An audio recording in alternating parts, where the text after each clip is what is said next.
The radical, fundamental principles of freedom, rational self-interest, and individual rights. This is the Yaron Brook Show. All right, everybody, welcome to Yaron Brook Show. Second within the last hour, I think. Thanks for joining me. I see only of the fraction of the people who were here an hour ago are still with me, but that's okay. Those of you here, we are going to have fun. Let me admit Adam. So thanks. Today is our AMA, and it is so you can ask using the super chat as usual, but we also have some of my regular supporters on video here on Zoom, and they will get priority in asking questions. Okay, so before we get to that, I promised to do a quick update. Those of you who don't know, between 1 to 2 p.m. East Coast time, I did a quick show on what is going on in Russia. I covered the events as they were happening, and towards the end, they flipped on me. They changed completely. So everything's changed. So let me give you a quick update on where we are right now in terms of what is going on in Russia. As I think everybody knows by now, there was, I don't know any other way to call it, but basically a coup attempt earlier today by the owner of the Wagner Group, also known as Putin's chef or Putin's cook. The guy started out his career in a catering business and has since purchased himself a private army, and that is what he has now. It's called the Wagner Group. The Wagner Group both took a city in Russia, Rostov, with the military command facility for the Russian forces in Ukraine, and it headed towards Moscow. It indeed reached 200 kilometers from Moscow. It was quite close. During the day today, it appears that the dictator of Belarus, Lukashenko, was on the phone well, maybe they were Zooming. I don't know how they're communicating. Who knows how they were communicating? Maybe by Telegram. Communicating with the head of the Wagner Group, Prigozhin, and they cut a deal with Putin's backing. And basically the deal is that Prigozhin gets what he originally wanted, which was the firing of the Russian Minister of Defense, and he gets the firing of some of the generals commanding the Ukrainian forces, the Russian forces in Ukraine. He also gets basically a pardon. All treason accusations against him get dissolved.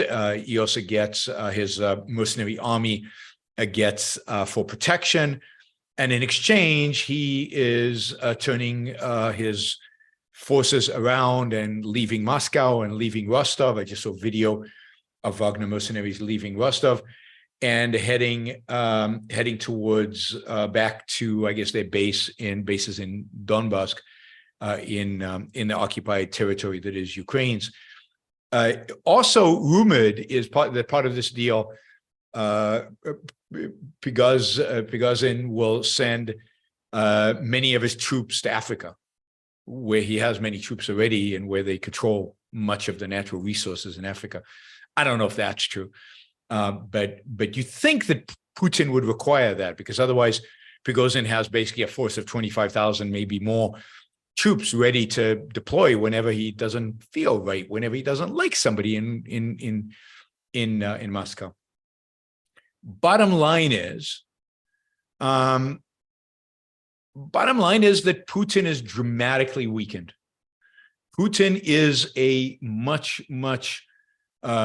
weaker leader right now in Russia Prigozhin is basically Putin has capitulated to Prigozhin, and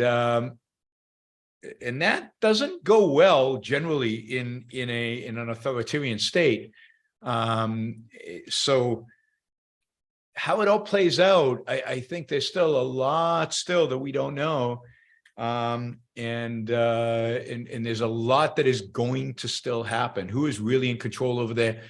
But it really does seem that whatever happens, Putin has lost a lot of his power, a lot of his influence, and Prigozhin now, to a large extent, is calling the shots in Russia. I think it's important to note that it doesn't really matter who's calling the shots. They're all a bunch of thugs. Russia is a mafia state.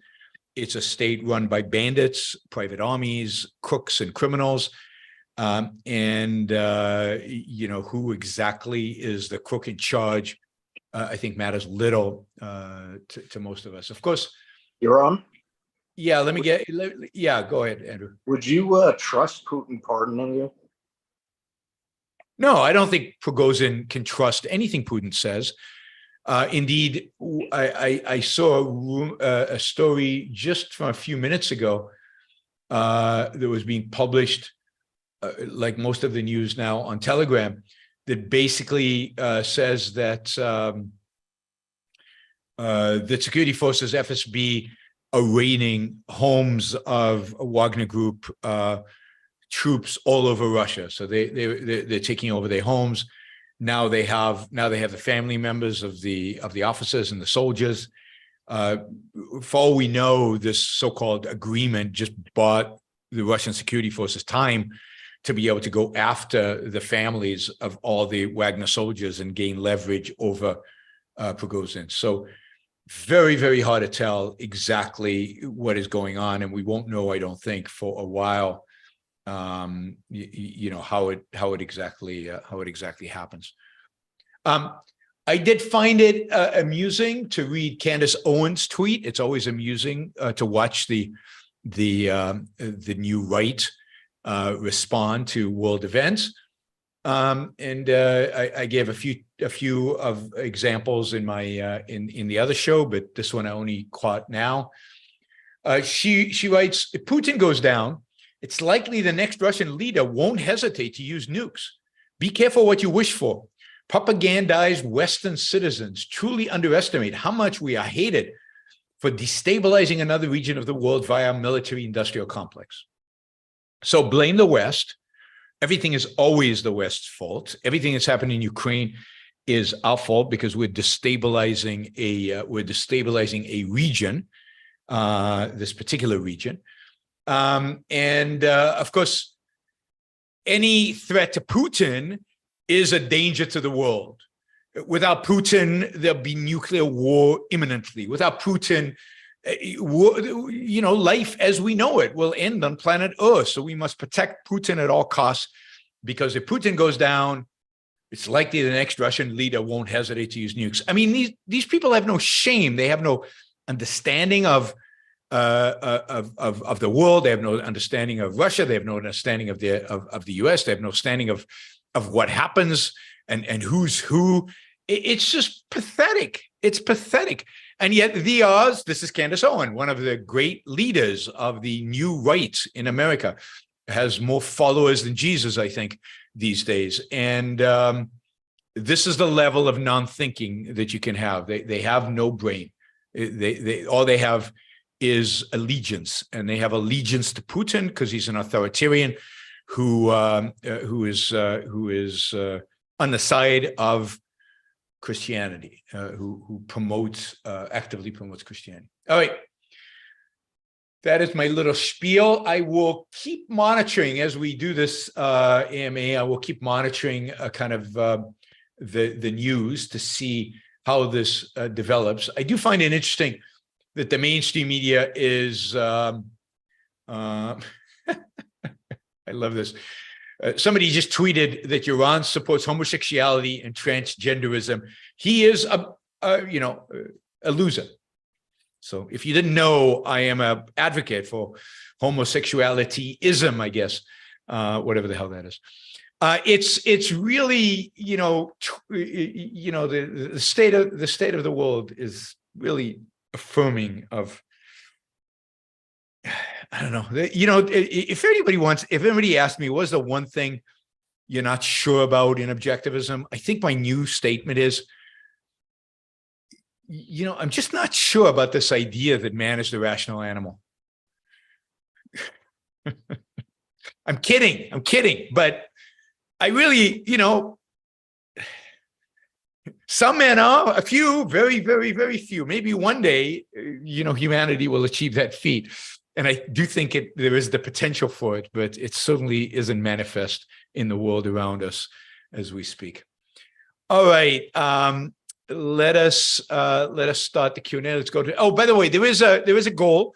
There's still a fundraising goal. So don't get lazy on me here. We're still raising money. Now, for some reason, my super chat tracker software did not delete kind of where we were from the last hour. So it's keeping track of the money raised on the last hour and adding it to this. So I've kind of instead of 650, the goal, there's already 400. So I raised the goal to 1,000, 400 plus 650, 400 in the previous show. So anyway, that's where we are. I'd appreciate any support you guys can offer. Of course, you can ask questions. Please ask questions. That's what makes the show. It's a Ask Me Anything show. So you guys should ask me anything. I'm dying for some of these people who really sound off on Twitter and love to be behind anonymously on Twitter and think all these things. Come over and they should come over and ask me tough questions because they think they have me. So come and challenge me on the AMA. All right, let's go to our panel and we'll start with Andrew. Don't forget to unmute before you ask the question. Hey, Yaron. Hey. So this is more speculation, but I do want to connect something that I think connects with Yaron's rule for life regarding, well, one of Yaron's rules for life. But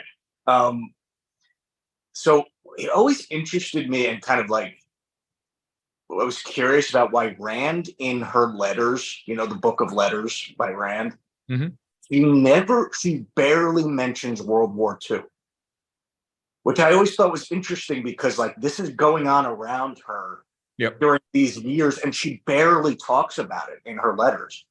And the rule for life I was thinking about was like, control the things you can control and don't try to control the things you can't control. And I can imagine, I mean, again, it's speculation, but it's like, that's an example of something she couldn't control. Her letters were about her writing, and she did talk about current events, but not that much in her personal letters. She barely focused on it. No, she really only starts focusing on current events. I mean, she does some current events in the 30s and early 40s. She's politically active. She supports some presidential campaigns, but she's very discouraged. She works with what became FEE, the Foundation for Economic Education. She works with them early on, but she's very critical of the work they do. I mean, she rips to shred a famous paper by Milton Friedman and George Stiglitz, two Nobel Prize winners, the only paper they co-authored together.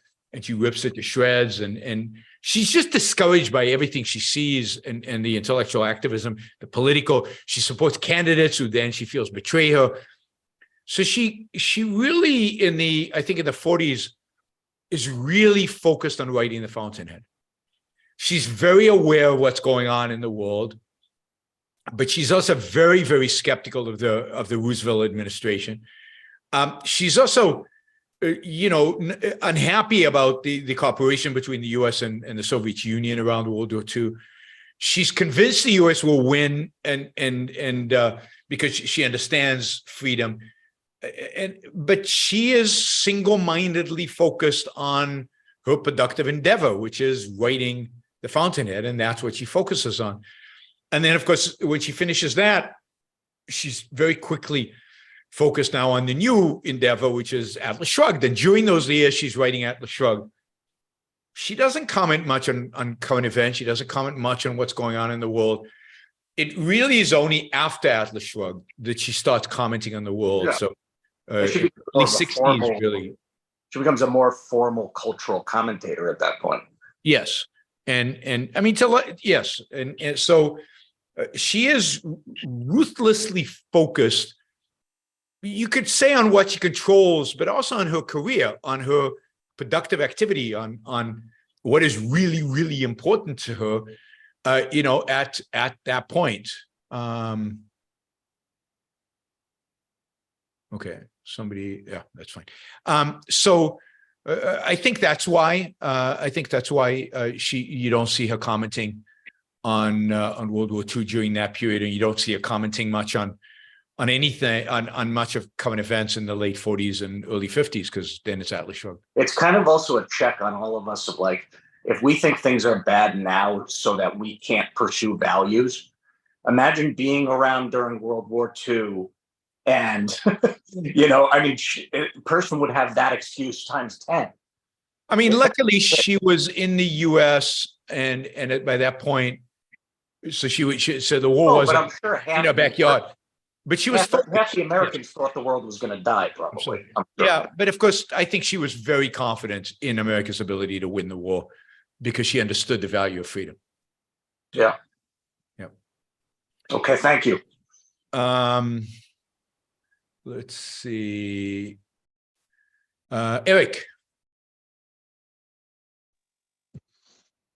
Oh, hey, Rome. Hey, Eric. I only had a brief question related to, I know you talked like how in the like culture war stuff, you think the left's ultimately going to fail. But I was just wondering your take on like, they seem to be super pervasive in like what we call the deep state. Why do you think it's so dominated by the left?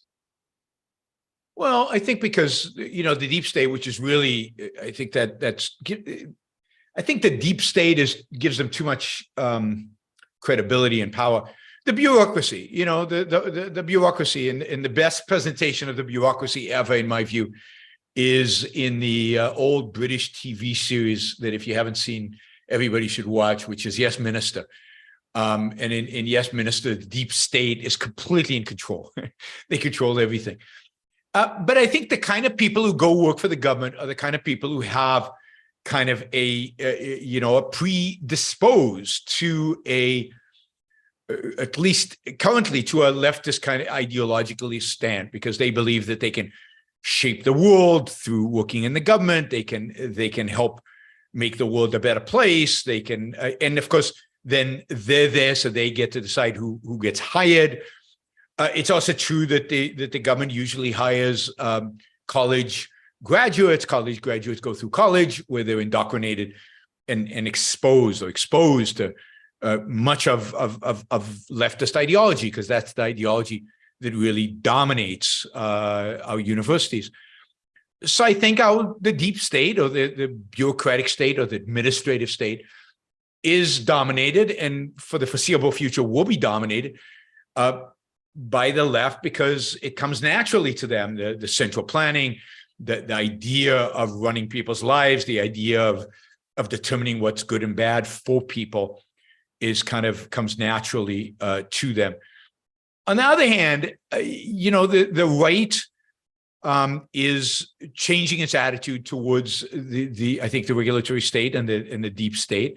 I think the right is coming to the conclusion that if they want their ideas to win, they are going to have to be able to, really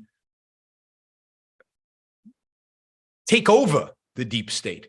They're going to have to dominate the deep state. I mean, what Trump wanted to do really was not drain the swamp, but replace the swamp animals, to replace it with his own bureaucrats, with own deep state. And I think a lot of the intellectuals on the right are coming to the conclusion that that's what they need to do.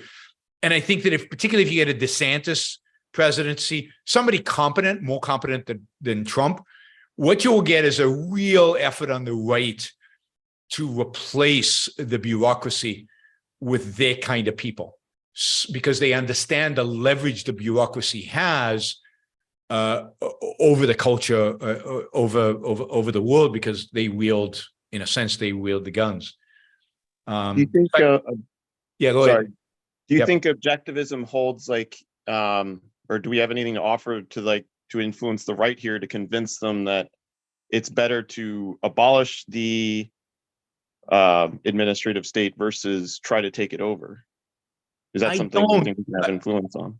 Yeah, I don't, because I think once you understand what the motives of the right are, that is what the goals are, what values they want to achieve, then you realize that they're right.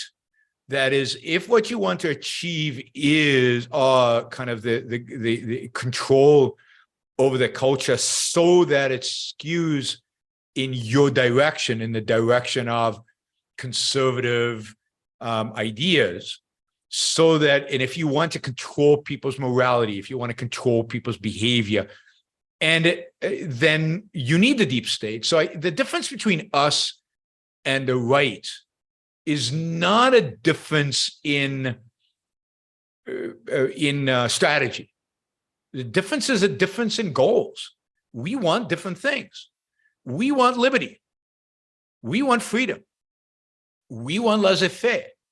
And some of the behavior that will result from that laissez-faire is behavior that the right views as offensive, that the right wants to crush and destroy. And it's willing now, it has come to the conclusion that in order to destroy that behavior, it must attain political power. It must attain, political force. And, it used to be, some of us used to believe that the right wanted the same things we did. They wanted America to be prosperous and wealthy and successful and free and founding fathers like. But that's not what the right wants anymore. And therefore, I don't know that we even have a basis. I mean, what are they? We don't have any shared values with them. So there's nothing to fight with them for, other than we all hate the left. But that, I don't think that's so do you see what I mean, Eric? Yeah, I got you. I was just wondering, if on a single issue, it would be worth the time to try to influence the right's arguments in that regard.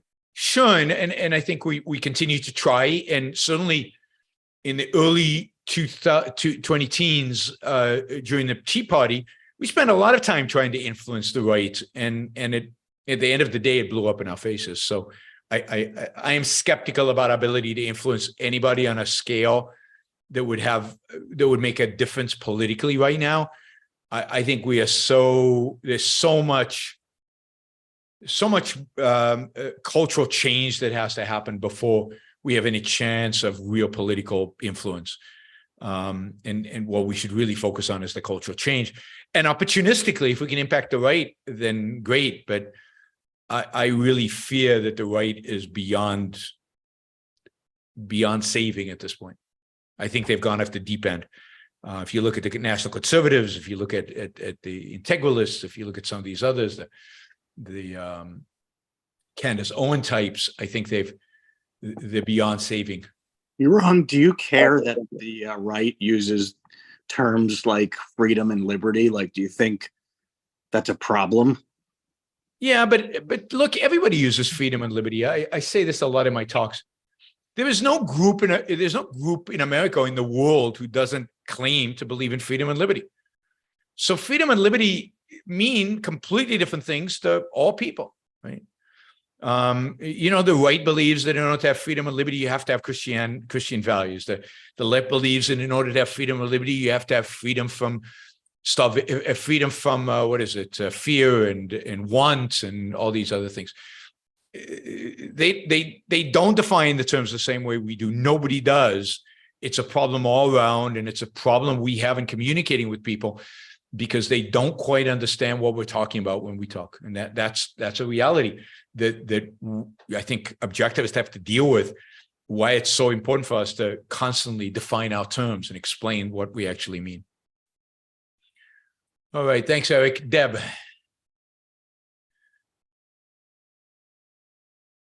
You're muted.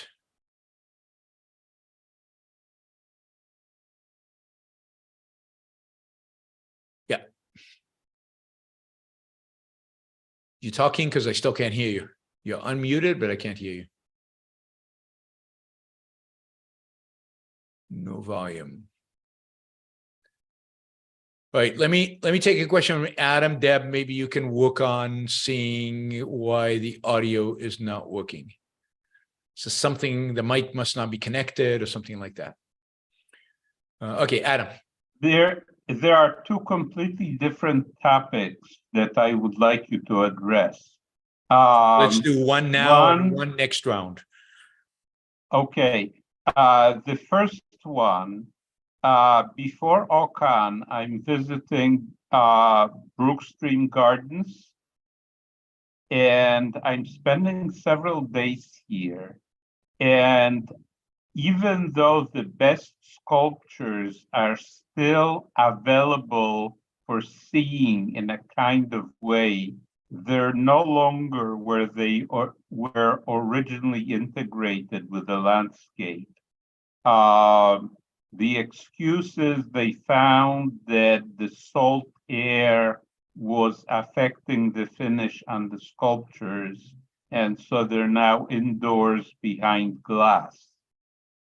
And what has taken their place is Yoruba sculptures from the African tribe from which most of the slaves who worked in the plantations on that property had come. And while they are, you know, sort of figurative, the really good sculptures, those whose finish allegedly would be adversely affected by being exposed to the salt air, are now indoors and only visible from the front. Wow.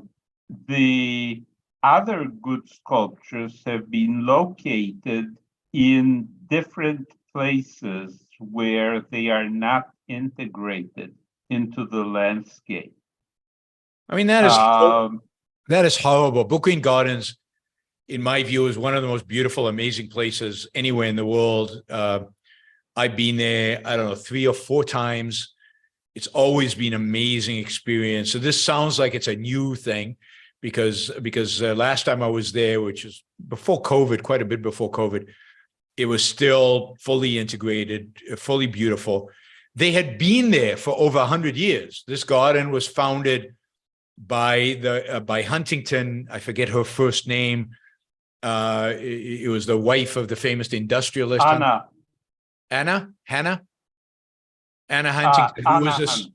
who was a self-sculptor. Actually, the entrance into Brookgreen Gardens is a massive, larger than life-size sculpture of 2 horses and a man raiding the men that she sculpted, and she sculpted quite a few other sculptures within the gardens. She did this in the late 19th century, so these gardens have been around for a long time. The sculptures somehow have withstood nature since then. It was just one of the most magical, beautiful places. The sculptures were beautifully integrated into the landscaping. I particularly like it at night where they had light shining on the sculpture, and it really was magical at nighttime. Anyway, so if what you're saying is they brought in African or modern sculpture, they had a few modern sculptures last time I was there, but it was just an insignificant. When I was there were over 400 sculptures. Many of them, if not most of them, outdoors, where you could walk around them, integrated into the landscape, beautiful, relaxing, just amazing, inspiring things. So if that is all gone, if the sculptures have been moved, if they put instead primitivism, then that is one of the great aesthetic tragedies of the world, because it was truly a unique place. Now, I understand that they have plans to build an indoor museum of sculpture. a very large building in which it will be possible to walk around the good sculptures. But in terms of what the organization is emphasizing is the primitive Yoruba sculptures and the history of the slave plantations that were there before the gardens. So, tragic. Okay, I'll wait until my next turn for the second. Sounds good. Okay. Deb, have you managed to fix the microphone? I guess not, because I can't hear anything. Okay, keep trying. Let me know when it's fixed. Or if you want to ask the question on the chat and I'll answer it live, we can do that. We can do that as well, if you prefer to do that. And I see we lost someone. All right. Jennifer, do you think, thank you, $50, really appreciate it. Do you think the reason music seems to be so unique an aesthetic experience is it actually physically touches your whole body at once? I've read that even deaf people can experience music because they can feel it. I think deaf people can feel certain vibrations in the air. They can feel a beat because there's a certain vibration that's associated with a beat. Hard to tell how well or how much they can really experience in terms of music. I mean, I certainly think there is something about the fact that it affects you, tactically in some way. But I think the main reason music is a unique aesthetic experience is because it is the only of the arts that, in a sense, goes around your cognitive evaluation. It kind of hits, for whatever reason, it hits your emotional response mechanism first, and really, really, strongly. So it doesn't require analysis. Indeed, before you feel something before the analysis. Whereas every other art form, you have to first, what's going on here? You look at the painting, what's going on, you read, it's a conceptual experience that becomes an emotional experience. In music, it's an emotional experience immediately, and that, I think, gives it its power. And the fact that it's tactile might be part of that, might be part of why it can affect you directly emotionally like that. Thank you, Jennifer. All right, Wes says, extra funds for the excellent Russia-Ukraine coverage. Really appreciate that, Wes. That's another $50. Thank you. All right, let's go back to our group here. Andrew.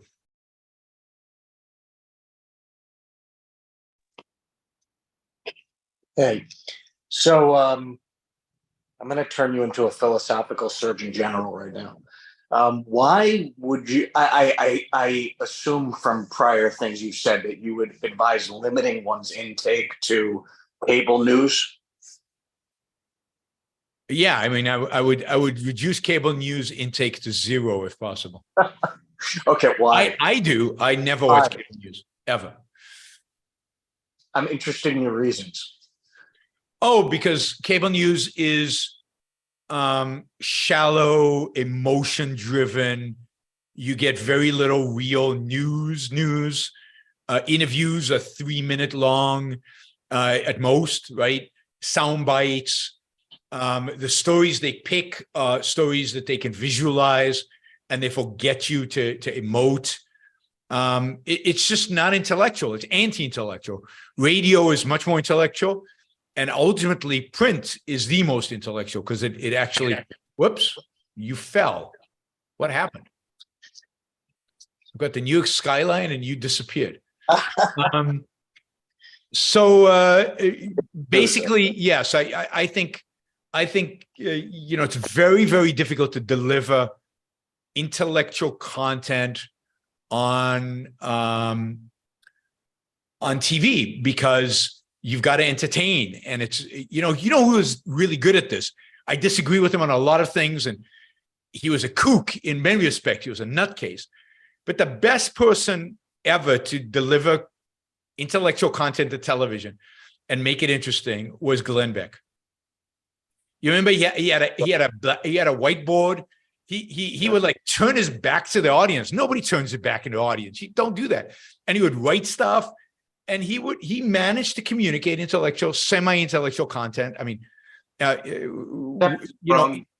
bring on expert that he loves who thinks that American exceptionalism is based on the Bible, and all of my admiration for the show would go out the window. Yeah, I know. But he also had me on quite often, so you got to give him credit for that. And once we did this long segment, which I wish was available somewhere, because it would be fun to show. Because I was at the big Tea Party event in the mall in Washington with basically I had a camera pointed at me, Glenn Beck in my ear, and 500,000 people behind me, right?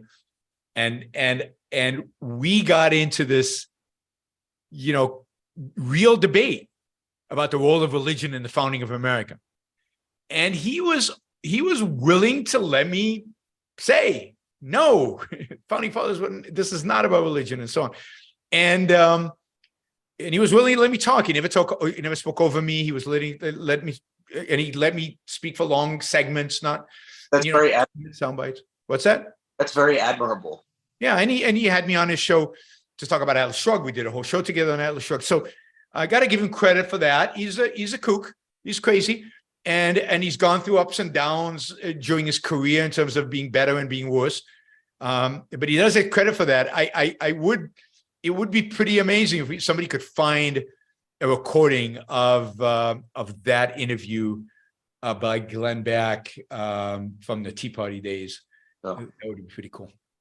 Well, I could tell you as somebody who's consuming too much cable news, this is why I asked you, because I need a reminder to turn it off, basically. But MSNBC and CNN are covering Trump nonstop. Yeah.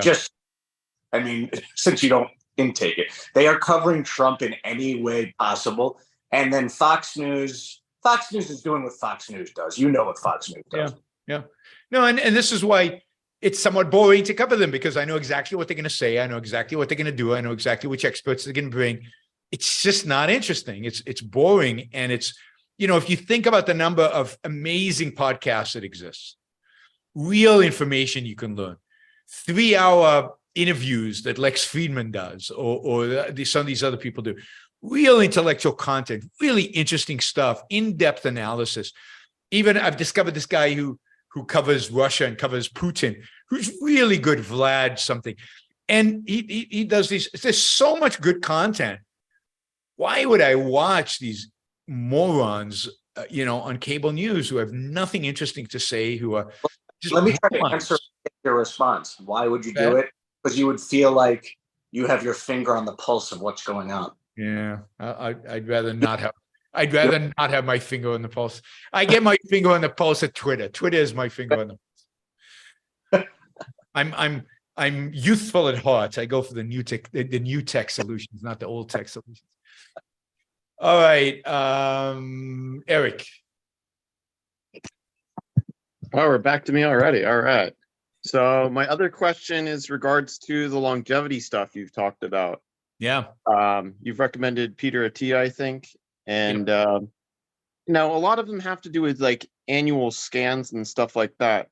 My question is there any risk that you feel to the annual scans as far as like having them inject that dye and stuff like that?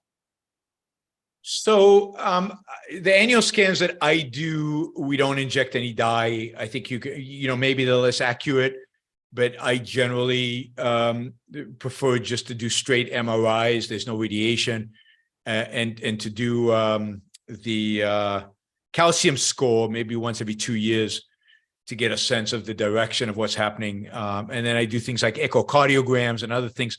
I think you can do a lot of scanning without radiation, without dyes. and leave the dye and the radiation for when you think there's a problem and now you want to dig deeper and get a better look at it. So that's how I've done it. I know Atia really pushes for even better technology, which includes dyes and stuff like that. I just don't know what impact they have. They're probably fine. I've had dye injected into me for when they had to really scan me and see if there were real issues, both for my back and a shoulder injury I once had. So then I have no negative. I didn't get any negative side effects, but who knows? So I think you can do a lot of scanning without the radiation of the dyes, and that's why I do MRIs, not CAT scans generally. But I think Peter Attia is absolutely right on the principle, and I even before I knew who Peter Attia was, I was already doing the scanning stuff. Now I'm quite a bit older than you, but I do believe that starting young makes sense, particularly for arteriosclerosis, for heart stuff. A lot of young people unfortunately have heart problems for a variety of reasons. So it's worth definitely getting those heart scans and have somebody monitor the heart on a regular basis, a doctor. But even cancer, I mean, the reality is that if you catch cancer early, it's treatable. If you catch cancer late, it's not. You're dead. So catch it early. And the way to catch it early is to get more scanning. And that even means a colonoscopy sooner in life and more often. And I hate colonoscopies. It's one of the most hated things for me in the world. I've done 3 of them, and it's horrible, just horrible. Not the colonoscopy itself, because you're out then. You have no clue what's going on. The prep is horrible. It's a day and a half of sheer misery. And but what can you do? It's colon cancer is deadly, and it is a really good screen. And first time I did it, they actually found polyps. Just took it out immediately, so they're gone. Now, Attia wants you to do a colonoscopy every year or two, every 2 years. Ooh. I don't know if I can do that. I just my doctor wants every 10 years. I might compromise with every 5 years, but I'm not doing it every 2 years. Yeah, I was thinking about doing my first one soon because I just turned 42. So Attia suggests doing it at 40 because there's a significant number of people in their 40s get colon cancer. I mean, it's not pleasant. Be prepared for that, but it's worth it. Any other Yaron, just to correct something that as an expert, because my first career was in medical engineering. Yep. And one of my master's degrees from MIT is in biology. Yep. Positron emission tomography is much more effective at early detection of cancer than MRI.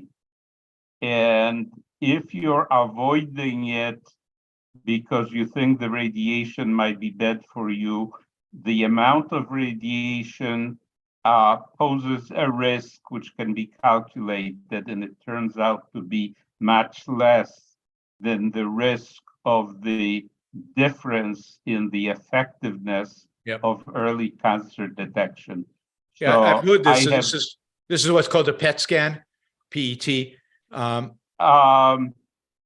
Yes, positron emission PET scan. Yep. So it's yes. I need to talk to my doctor because I go to this service where they do where we do a MRI every year.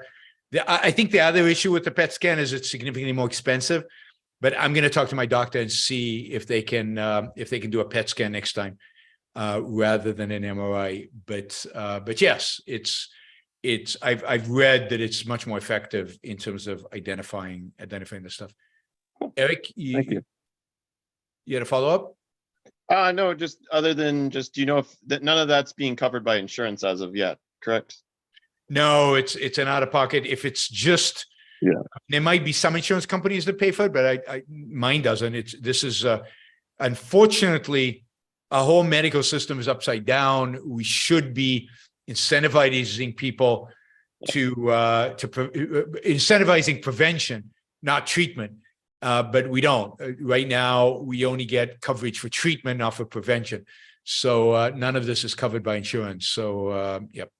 But I have recommended the Human Longevity company. Again, they do the MRI, so I don't know. I don't know if they'll do PET scans. But as I mentioned on one of the shows, one of our listeners here on the show caught, his life was saved because he listened to me and signed up for Human Longevity, had an MRI, discovered cancer in the lung relatively early. They got it out, and I just talked to him the other day, and he's doing great. And he's young. He's fantastic. Much younger than me, and in great physical shape. Somebody who worked out every day, ate well. Cancer is one of these things that bad luck can just crazy stuff can happen. You get a mutation somewhere and some cell goes nuts. And so it's worth checking even when you're relatively young. All right. Thank you so much. Absolutely. Thanks, Eric. You're on. Yeah, Andrew. Do you ever want to just yell at the anti-AI people that, like, we're on the verge of curing cancer and they want us to slow down? Yeah, I mean, there are lots of reasons I want to yell at the AI people, but yes. Anti people. Yeah, I mean, AI is going to be instrumental in helping us cure different cancers. Remember, cancer is not one disease. Cancer is many diseases, but we can cure many of the cancers with kind of the right analysis. And I think AI is positioned to help us do that. And these people want to slow it down and stop it, which is, I think, horrific. All right, Deb, I'm going to ask you, try one more time, see if the microphone has been fixed. Or if there's any other way you want to ask a question, maybe write in the chat a question. I'll leave it up to you. I guess microphone is not fixed. So I'll see if she asks a question on the chat. All right, Adam, second topic. Yes. With the new developments in rockets, the mirror maker for microchip equipment is in Jena, Germany, and it's now within reach of rockets from Krulevets, which the Russians called Kaliningrad. Mm-hmm. And essentially Putin is able to blackmail the Europeans. And it's going to be a lot worse if he manages to take over the occupied areas of Ukraine. Now, the United States has always protected US business wherever Americans were doing business. Remember the campaign against the pirates in North Africa. And this is something that many objectivists don't appreciate. We have a stake in what is happening in the whole microchip supply line. If we lose the mirror plant in Germany or AMSL in the Netherlands, or the software company that makes software for that in Israel, or the actual manufacturing facility for ultra microchips in Taiwan, American business would be set back by a decade or so. Shouldn't we really abandon this idea that our government is only for businesses physically located in North America? Yeah, I mean, the reality is that all these places are threatened by Russian or even Chinese, what do you call it, ballistic missiles. They're all within range. The U.S. is within range, not just the Netherlands. And while there are specific factories that are crucial to the supply chain in semiconductors, there is no way to put those kind of factories out of range from the ballistic missiles. You can make them. I think the Mirror factory in Germany is close to Kaliningrad, close to kind of the short range regular missiles that they're much more vulnerable. But this is why Putin needs to be clear to Putin what the consequence of such an act would be. I also am less pessimistic about recovering from such an attack, because at the end of the day, what is crucial here is the knowledge. And unless you manage to kill all the people working in this factory like this, they can rebuild it, and they can rebuild it elsewhere. I don't think that everything has to be relocated to the United States. ASML again is expertise, and indeed ASML has offices all over the world. So it's not even the one facility that matters that much. It's the expertise that they have, the knowledge that they have, that can be resurrected. It will slow everything down. Even if those two factories were gone, the equipment that they produce exists.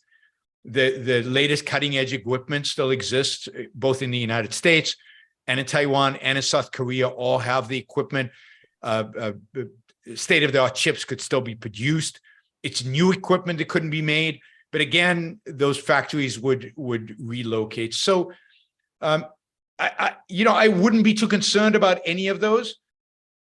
I think the bigger issue is here that the United States needs a strategy. It needs a foreign policy strategy. It needs a self-defense strategy. It needs to prioritize certain things and define them and explain and position its troops in the right way and think about the kind of investments it wants to promote and what it doesn't. What do you call it? The Defense Department should build certain factories in the United States, even if they're mothballed for crisis.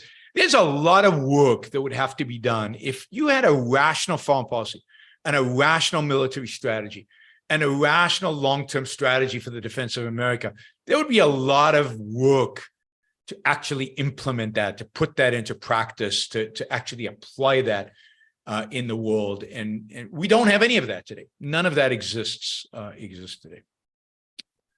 All right, thank you, Adam. Oh, I got Deb has written the question out. She says, I had a discussion with an objectivist regarding zoning. I live in a residential neighborhood that was developed in 1960. My neighbor is lovely, peaceful, and I appreciate the single-family zoning that currently protects my neighborhood. I realize that the government could arbitrarily make changes to the current residential zoning that is in effect and open my quiet neighborhood to an unwanted development of gas stations, multifamily, etc. Well, maybe not gas stations, but who knows? Electric charging stations, not gas stations. Since objectivists disagree with government-imposed zoning and the government can be relied upon to protect the current status of my single-family neighborhood, should I investigate a preemptive legal change to protect the current use of my neighborhood? Well, I don't know enough about what kind of legal change is possible. Certainly, I lived in a gated community in California, which was basically like a private city. It was basically, it was all contractual. Anybody who bought in signed a contract with the other owners of homes in the neighborhood. It was a massive neighborhood. I can't remember how many homes there were, but there were massive, massive neighborhood. But it was, and part of the agreement that you sign with all the other neighbors is that you pay a certain amount to maintain the roads and stuff like that, just like you do in a condo where you pay the association a certain amount to maintain the condo. You pay the association their certain amount to maintain the roads, collect the garbage, things like that, but it's all private. And, it's committed that all the tracts within the neighborhood will remain single family tracts, that they're that way, but it's not government zoning. It's a contractual relationship, between you, the owner, and you're buying certain rights from the private owners of the original land. So whether one can change your neighborhood to make it into something like that, I forget what the name of those kind of contracts are, but there's a name for these contracts. I just don't know. But, and it's also, unless you're in California, maybe you are, California is starting to try to force single family home zoned areas to have multifamily, because there's a huge shortage of housing in California. And they've, for years and years and years, they've discouraged multifamily. So now they're trying to do the opposite. They're trying to force it down people's throats. Unless you're in a situation like that, the chances that the zoning will change are very small, ultimately. In most places in America, if it's zoned for single family, it'll stay single family. So you need to evaluate the particular situation, but I don't know what the difficulties or the complexities of changing the legal status of your neighborhood would be. You could consider moving to a neighborhood that is essentially kind of privately contracted. All right, let's see. Let's do some of these questions here. Scott says, what's your point about the Lincoln Project that some people got so consumed with a hatred of Trump that it turned them into Democrats? No, I mean, that was never my point. My point is not that the hatred of Trump turns you into Democrats. These were people that were, I think in many cases, borderline Democrats anyway, or neocons who, you remember neocons are people who are leftist mugged by reality. So they started out, and neoconservatives, original neoconservative generation started out as Marxists, or actually, God, what was the guy who opposed Lenin? Somebody will remind me. Trotskyites, that's it, Trotsky. They were Trotskyites who were then mugged by reality and became, and it's not the people running the Dispatch. Nobody in the Dispatch has become a Democrat, but in the Dispatch, people are not neoconservatives, Scott. Educate yourself. It's more the not Irving, it was the father, Irving Kristol's son, Bill Kristol. Bill Kristol is literally registered as a Democrat, but he was pro the welfare state, and he was pro United States Jonah's never been a neocon and still isn't a neocon. Jonah Goldberg was never a neocon. He never published in neocon journals. Regularly. He's not a neocon. So you got to figure out who neocons are. I wrote a whole book with Brad Thompson on neoconservatism. So I'd start, if you want to educate yourself about neoconservatism, go read that book. But not every conservative you don't like is a neocon. Not every conservative who agreed with the war in Iraq is a neocon. Neoconservatives means something. It actually has meaning. But Bill Kristol is an example. He certainly is a neocon, and he is now a registered Democrat. Not just because of his hatred of Trump, but because a lot of things. I'm not a registered Democrat, same as me. Very funny, Scott. He's literally a registered Democrat. I'm not. I voted for Republicans and I vote for Democrats. I vote strategically. I know that's a concept that some of you have a hard time with.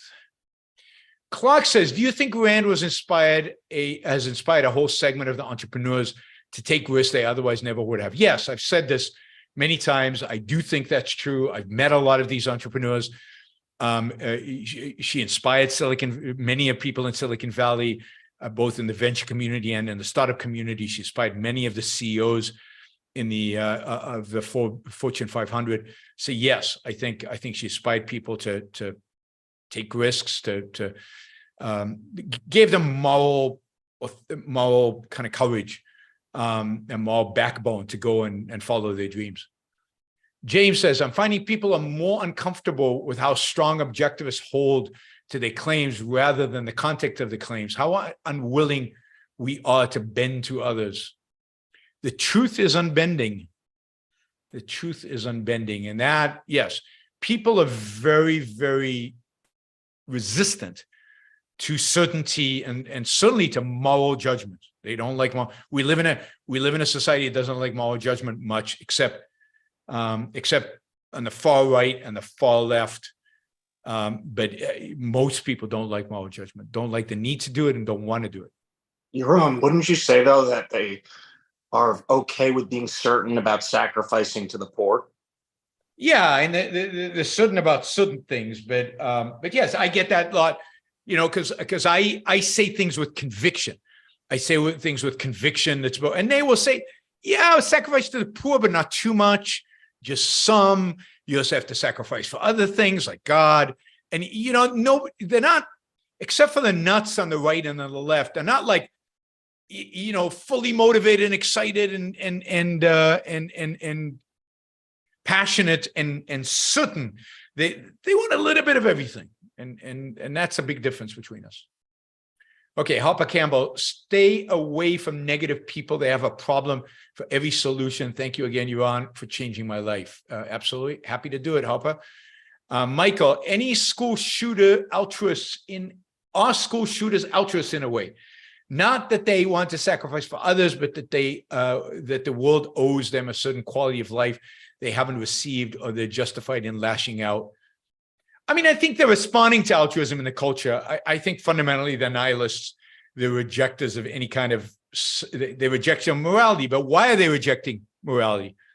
They're rejecting morality because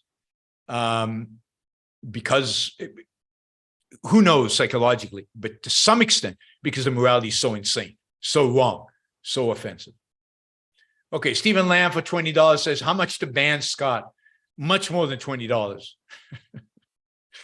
No, Scott is entertainment. Why would you want to ban Scott? And he asks, once in a while, he'll put in $5 and ask a question. Most of the time he just harangues me for free, but once in a while he'll actually put in $5. So there's entertainment value there. You got to have a few people. Most of the people who used to do this and attack me on the chat are gone. Scott is holding on. I mean, I don't know how long he'll be with us. He might not be with us for very long, I suspect, because everybody else is gone. But all right. Frank, what happens when rich people like those in this submersible pass away? Don't they have properties, credit cards, businesses, bills, taxes they owe? Yeah, they all have wills. They have estate plans. They have lawyers and accountants and heirs, and don't worry, it's all dealt with.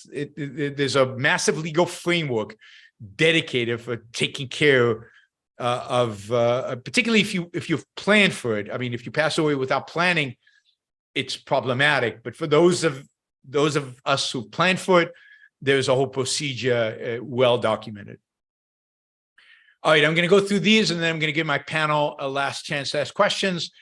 And then we'll see if there are any other, we're still around 370 short of my revised goal. We'll see if anybody wants to jump in to support the revised goal. We've caught up. We now have like over 80 people listening live. That's cool. Michael says, if the COVID lockdowns would have persisted for years, would you have considered forming or aligned with resistant fighters? Yeah, certainly. I mean, I'm a little old to be a resistant fighter, but I've still got a little bit of fight in me. Yeah, absolutely. Of course, remember that if lockdowns would have persisted, your standard of living would have declined. Everything would be, we would be heading towards some kind of dark ages, because production would have stopped, work would have stopped, people would be starving in the streets. I mean, if you really push this out for a long time, it's the end of life as we know it. All right, not your average algorithm. The right rejects classical liberalism. The left wants socialism. Should we run to the hills or what?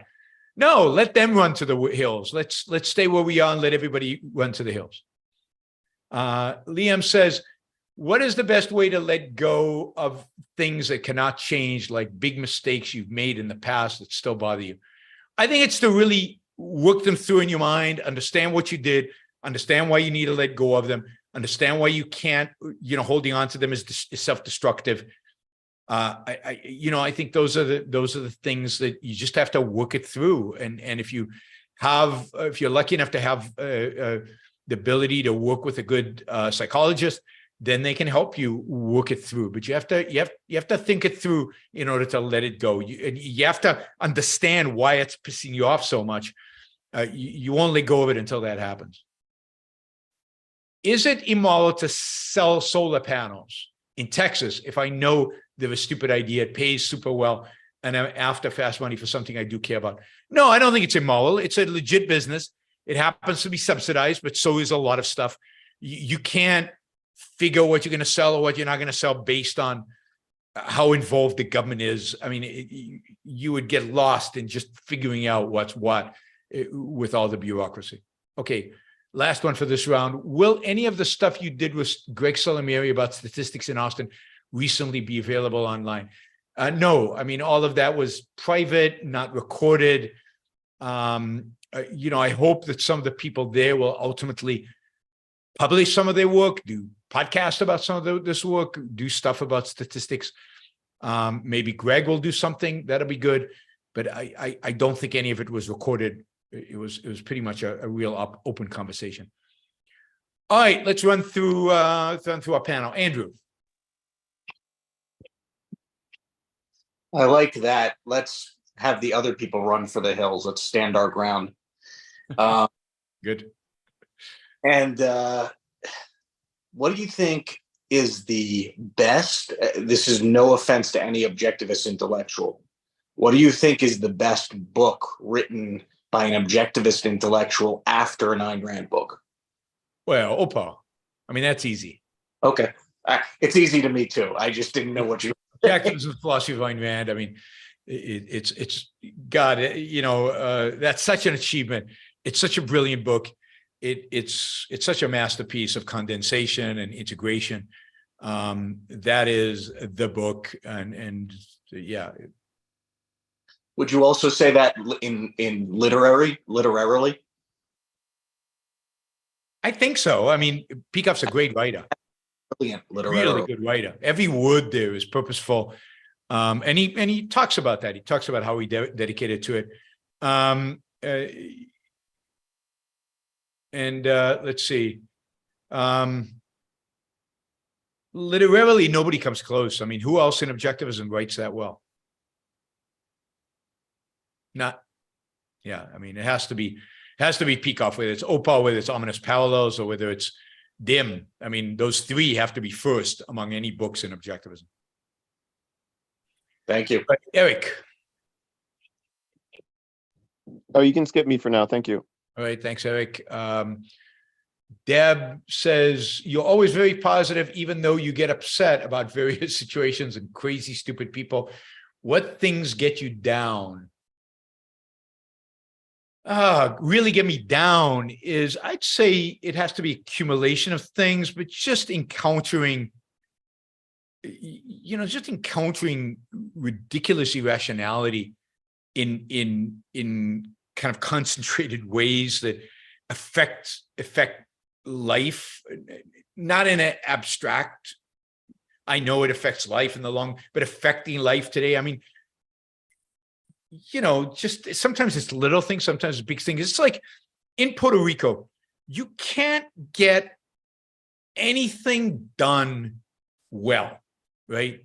So people come and fix the window, and then they have to come 17 times again to fix the problems they created by fixing the thing. And it just drives you nuts. And just competence, people, just do the job, do it right.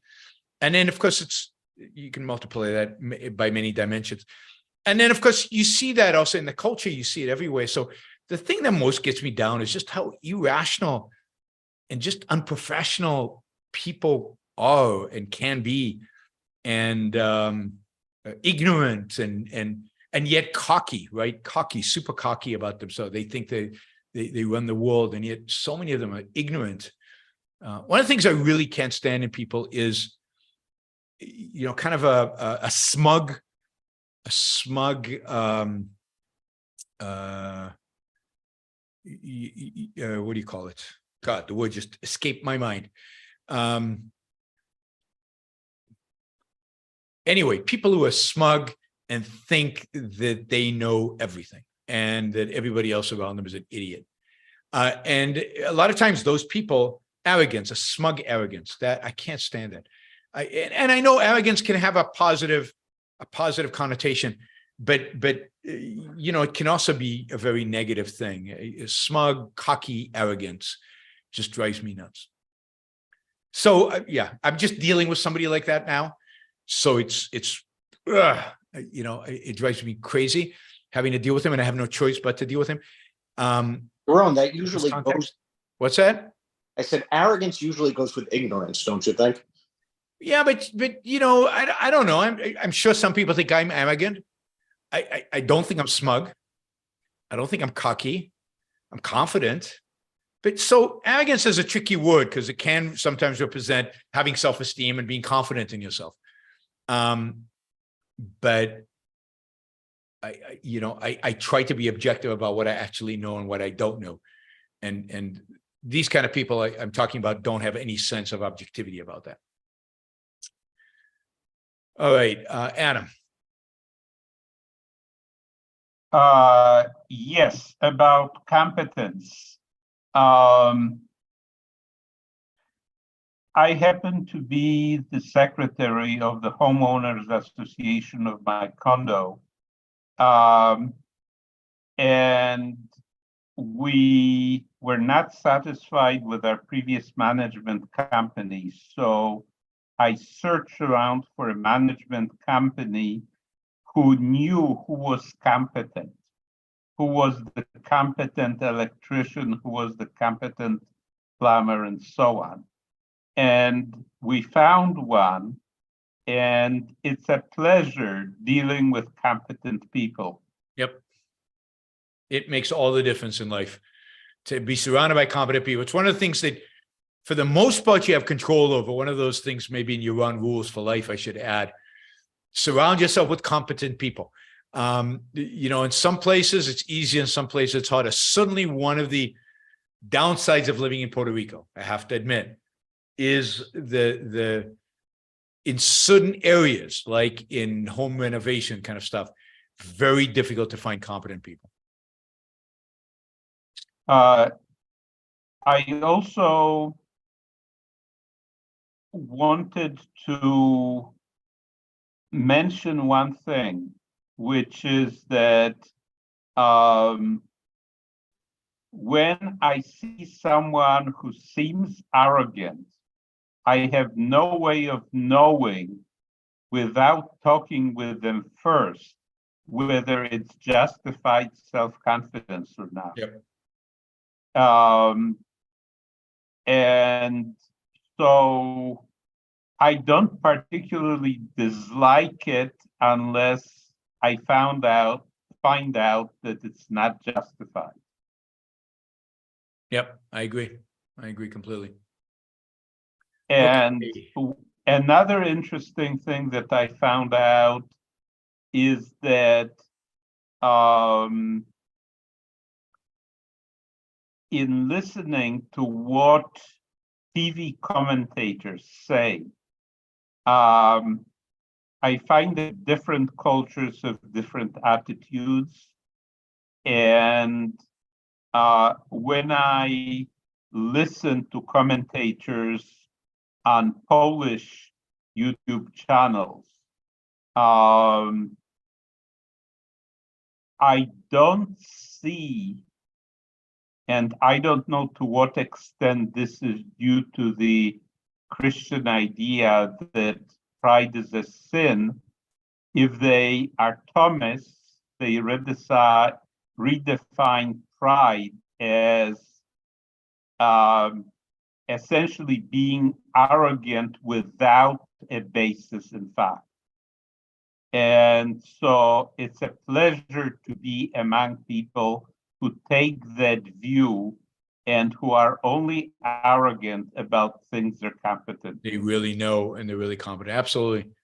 Absolutely. By the way, I'm on Tuesday, I'll be doing a show on the 7 deadly sins. Of course, pride is the queen among those. So we'll be talking about pride as a virtue versus pride as sin.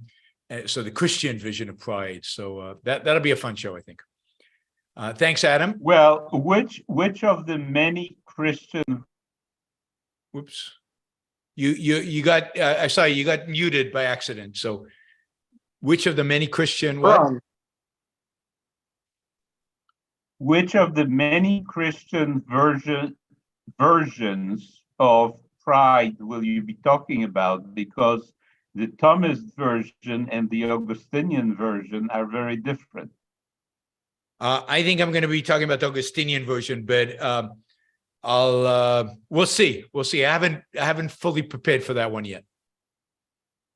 Okay. Thanks, Adam. All right. Yaron, you can. Andrew, was that you? Yeah, you can tell the difference between pride and arrogance.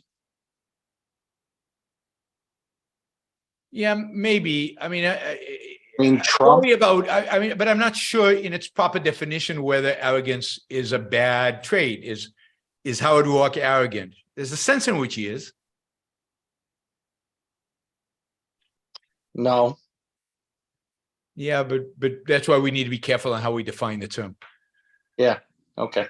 Yeah, I'm not convinced. I once said something to Leonard Peikoff about I didn't like this person because he was arrogant, and Leonard said, "But arrogance is a good thing. What are you talking about?" So Leonard Peikoff says that you got to think it twice. If you got to think it, you think. Okay, you brought in Leonard Peikoff. Consider. All right. Liam says it's been long overdue to ban Scott and put him in the funny farm. By the way, you guys can block people. You if you don't want to see somebody in the chat, you can individually block certain people in the chat, and then you don't have to see them. And maybe that's what some of you should do if Scott upsets you this much. I get motivated by people by people who completely don't get it. It shows me some of the issues that need to be addressed, I guess.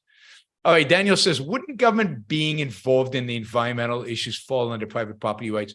Wouldn't that be protection of property rights?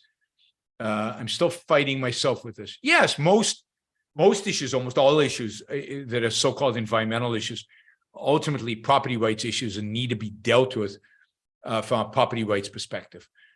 Climate change is a little different because it's kind of universal and global.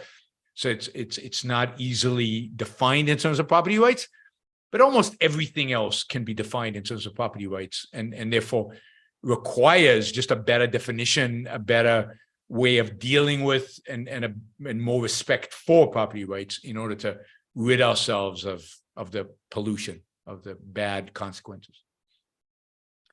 All right, I guess this is the last question, and we'll call it a day. Hopper says, oh God, Craig Biddle made some comments at TOSCON that make me believe that he did that debate with Hicks to piss off people at ARI. He's such a baby. I mean, good, because he didn't piss off people at ARI. You know, he just revealed himself to be what he is, and gave us an opportunity to address some of these issues. But anyway, Hopper Campbell, why are you at TOSCON? Why are you watching TOSCON? That is the question. All right. It is what it is. The world is the way it is, and we're going to try to change it. Let's see. I want to remind everybody, you can support the Yaron Brook Show on yaronbrookshow.com/support. Also on Patreon, even Subscribestar, any kind of way you want. And so thank you to all the listeners. I don't know what's happening tomorrow. I was planning a members only show. I still don't have a topic. I was thinking about doing something about, what do you call it? Favorite TV shows, having you guys bring your favorite TV shows and stuff. I don't know. I've got like dead silence from everybody, so I have no idea if this is something that interests you. Maybe I'll do a news update tomorrow because stuff in Russia will continue to be insane. So that might happen tomorrow. I just don't. Maybe I'll just take the day off. We'll see. In any case, I will be back on Monday with an update. Don't forget, next week is OCON. Please join me in OCON. Come on over to Miami. If you're in Florida, certainly come. But anywhere, fly over. It's going to be a fun conference, and it will be great to meet you in person. I'll try to do at least one show from OCON with a live audience, so you can come and be live there. Those are always fun. But yeah, let's you know what? If I don't do a news update tomorrow, the show we're gonna do is a members only show. You can still become a member by pressing the join button down there. Do it at the minimum amount. That's fine. Let's do it. Favorite TV shows. Just bring your favorite TV shows with you, and let's compare notes. Right. So it won't be me lecturing. It'll be us having a conversation about fun TV shows. Daniel wants us to bring OCON to Des Moines, Iowa. Really, Daniel? Des Moines, Iowa? No, that's not happening. Not happening. Too difficult to get to. Not enough people will come. Dead. Yaron, I have a recommendation on OCON. Yeah. I thought the OCON on art was tremendous.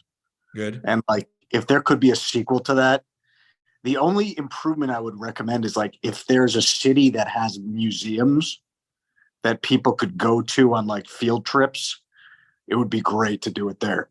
Yeah, New York would be ideal for that, or New York would probably be the best. Washington, D.C. was not bad, but New York would be even better. Atlanta's not bad for conference. Boston's always nice for conference. Austin, Chicago, California. You know, surprisingly, in spite of the fact Oregon is nice, you know, Washington State is nice. All those places are nice in the summer for an OCON conference. Des Moines, not on the list. Not on the list. All right. Thanks, everybody. I will see you all, if not tomorrow, then Monday.